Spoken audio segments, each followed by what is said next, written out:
Bonjour et bienvenue pour vos guidances sentimentales pour le mois d'août 2023. Ce sont des guidances générales, ce ne sont pas des prédictions à prendre au pied de la lettre, hein, ce sont simplement des messages qui peuvent éventuellement vous aider à avancer vers ce que vous désirez voir arriver à vous.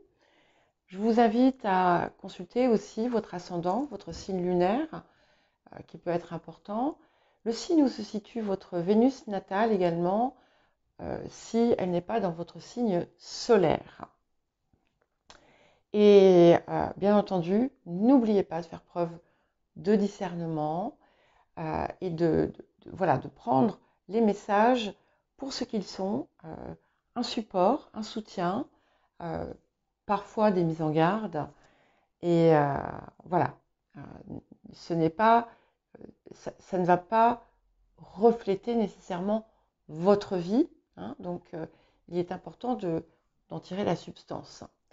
Et n'hésitez pas, bien entendu, à mettre un j'aime, ça m'aide à faire grandir la chaîne, ça génère du flux, et si vous n'êtes pas abonné, eh bien, il ne vous reste plus qu'à vous abonner. N'oubliez pas de consulter vos guidances générales mensuelles, hebdomadaires, et les messages de pleine lune, de nouvelle lune, ainsi que la guidance semestrielle. Je vous dis à tout de suite. Bonjour les béliers et bienvenue pour votre guidance affective, sentimentale, émotionnelle du mois d'août 2023. Donc on n'est pas simplement sur les questions romantiques, amoureuses, mais on peut aussi parler de l'affectif dans un sens plus large. Oh. La tempérance et le 2 de bâton qui sont tombés. Je ne prends pas les cartes qui tombent là, je les choisis cette fois-ci. Alors, les béliers. Ok. En dos de paquet, vous avez le 4 de coupe. Donc, c'est quand même un rappel de regarder ce que vous avez.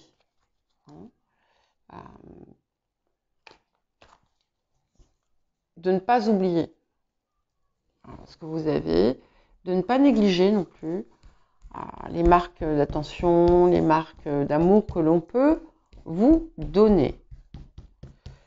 Alors, je vais commencer donc par un petit tirage en fer à cheval. J'arrive plus à parler. Un petit tirage en fer à cheval pour regarder finalement les énergies du passé, du présent, du futur, mais également les conseils que l'on vous donne en cette période. Et ensuite, je prendrai 3 cartes, des cartes de l'amour, pour voir les points qui peuvent être intéressants à travailler en cette période où ce qui peut justement être compliqué, ce que vous allez avoir la possibilité de dépasser. Alors, sur le passé, nous avons le pendu. Alors, j'aime bien le pendu parce que le pendu nous aide à relâcher, à libérer aussi, à lâcher prise. Voilà, je cherchais le mot. Il nous aide à lâcher prise. Hein, c'est le roi, hein. C'est le roi du lâcher prise, le pendu. Et c'est un petit peu ce que vous apporte le passé. Ok. Et sur le présent, finalement, vous avez, il y a quelque chose qui peut aiguiser, éveiller votre passion.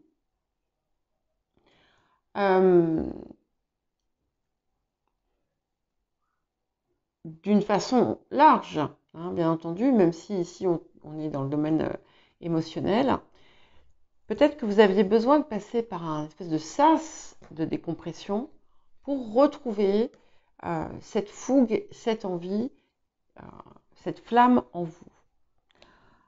Peut-être que dans certains couples, ici, on va avoir justement un regain d'amour et de passion.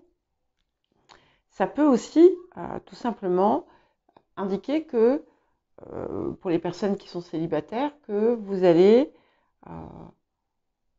vous remettre peut-être à chercher une rencontre, etc. Il peut aussi y avoir dans certains cas une rencontre importante pour certains et certaines d'entre vous.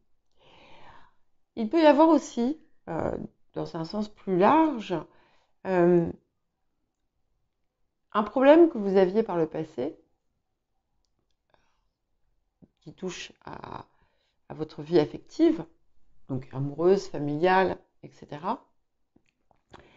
Et vous n'aviez pas vu l'issue, en fait, ou la solution. Et là, il y a quelque chose qui va permettre de résoudre ce problème, ou en tout cas d'apporter une compensation intéressante. Ok. Donc, sur le futur, on voit que pour les personnes notamment qui vont faire une rencontre, qui font une rencontre, qu'on va construire ensemble, on va y aller progressivement, sans se précipiter. Ok. Alors, pour les conseils.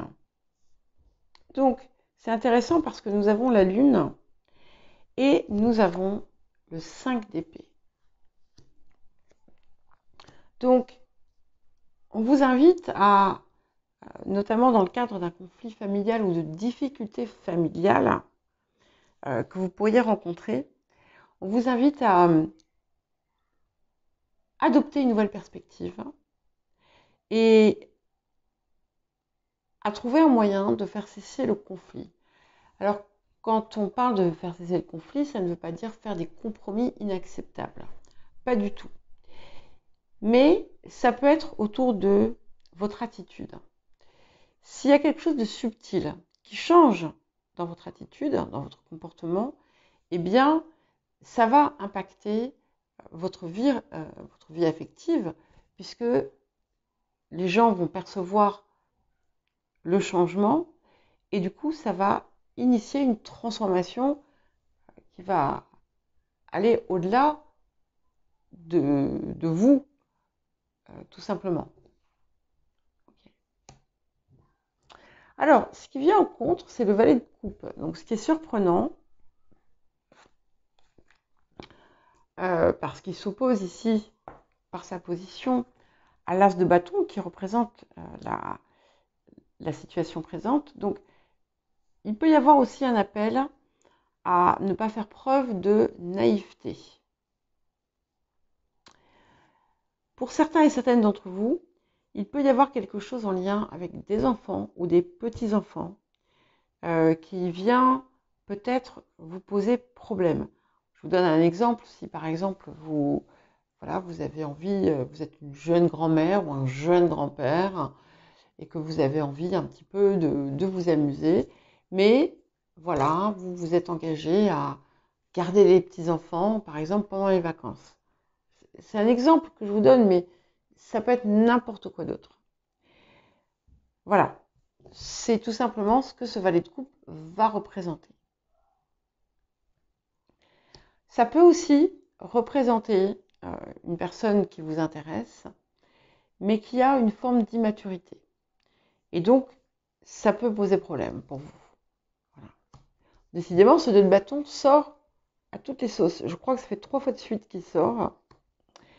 Donc, ce 2 de bâton ici va vous inviter à regarder votre vie d'une façon différente, à prendre les bonnes choses que vous avez, qui sont en face de vous, que vous tenez dans votre main, mais à voir plus loin et à accepter que peut-être les choses telles que vous les aviez pensées ne vont pas se passer comme ça. Il y en a parmi vous qui vont être peut-être invités à faire un voyage ou un déplacement. Alors,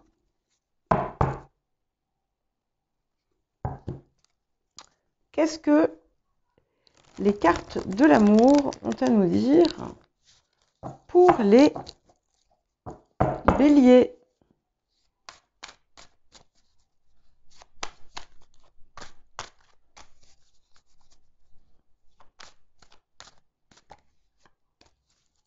Ok, il faut que je prenne celle du dessus. Alors, en dos de paquet, ah, c'est à l'envers, nous avons la tendresse. Donc il y a peut-être une part de vous qui a du mal justement à exprimer une forme de tendresse, quelle qu'elle soit, pas forcément dans un couple. Et ça peut être intéressant en cette période,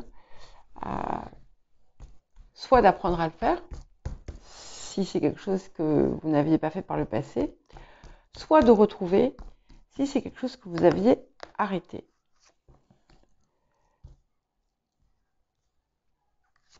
Deux et une troisième. Ouais, celle-là. Ok.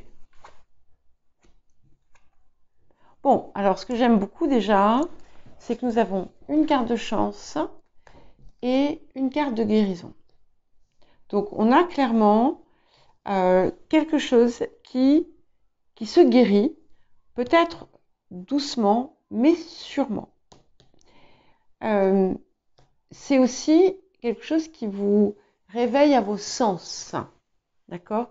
À peut-être des comportements un peu plus tactiles avec les personnes qui l'attendent. Des attentions amoureuses si vous êtes en couple. Des attentions toutes simples, comme par exemple inviter à dîner ou autre, pour des situations, des contextes où vous n'êtes pas dans une relation amoureuse. Il y a quelque chose qui est important aussi ici, c'est de parler vrai. On a la vérité, et la vérité vous dit que le plus sûr chemin, peut-être pour résoudre ces problèmes, c'est justement de ne pas mentir, de ne pas se mentir, de ne pas mentir aux autres. Par jeu. Et du coup, ça nous amène à cette carte finale qui vous parle de attire-moi, repousse-moi. Et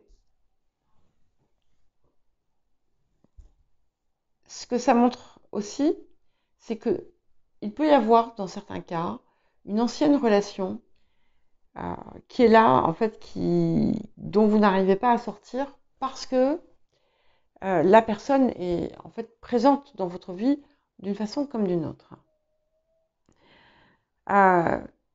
C'est aussi une mise en garde contre des jeux de provocation.